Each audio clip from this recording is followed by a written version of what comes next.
Humans insist on overcomplicating everything. We obsessively label, categorize, and sort things until everything exists in its own little bucket. Look at music genres, for example. It really just ends up making things more confusing and complex for people to understand.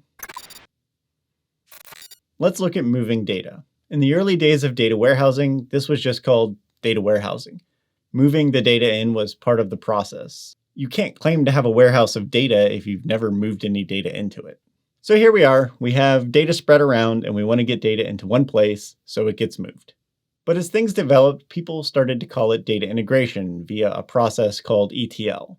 Now part of data warehousing is having integration or ETL developers to ingest the data.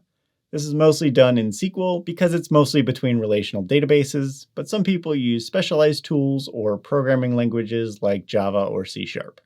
To review, we have data spread around, and we want to get data in one place, so it gets moved. But now we enter the time of big data. Remember those crazy times? Big data just means that MySQL, SQL Server, and Oracle ran too slow, so Hadoop came about. It stores lots of data as files, and to move data around, you had to use MapReduce, which is written in Java. People realized that MapReduce was painful, so Spark showed up. Spark was written in Scala. Scala is also painful, so they made it so you can use Python, and now everybody is happy. To review, we have data spread around, we want data in one place, and it still gets moved.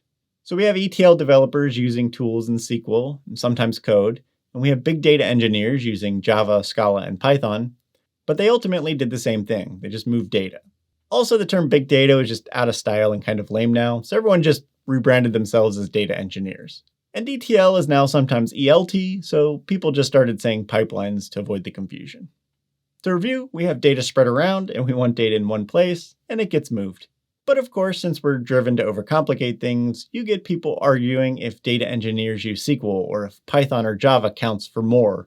If you use tools instead of only code, are you a true data engineer?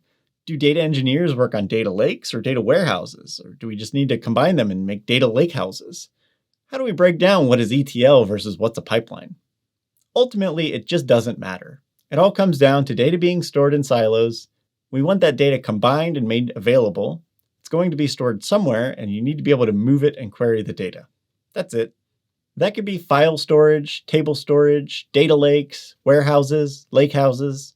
And it could be done using SQL, Python, Java, Scala, or low-code tools. Generative AI will probably be doing all of this for us soon. Modern data platforms should be able to handle all of these options, ideally without users having to worry about choosing between them. It shouldn't matter if one engineer chooses SQL, another chooses Python, another chooses low-code tools. It should be seamless no matter which option you pick. After all, in the end, it's all just data in, data out.